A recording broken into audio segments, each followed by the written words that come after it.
Hello everyone, welcome back to my channel.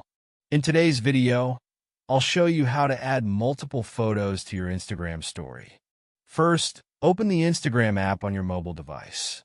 Once you're logged in, tap on your profile picture at the bottom right of the screen. At the top of your profile page, tap the plus icon. A pop-up screen will appear. Select Story from the options.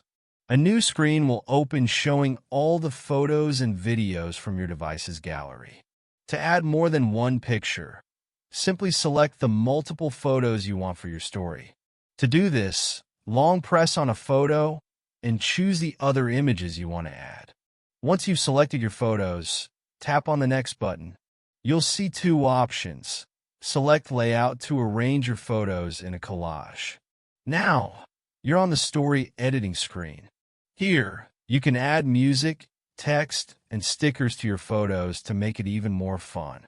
Once you're happy with your story, tap your story to post it. If you found this helpful, make sure to like this video and subscribe to my channel for more tips.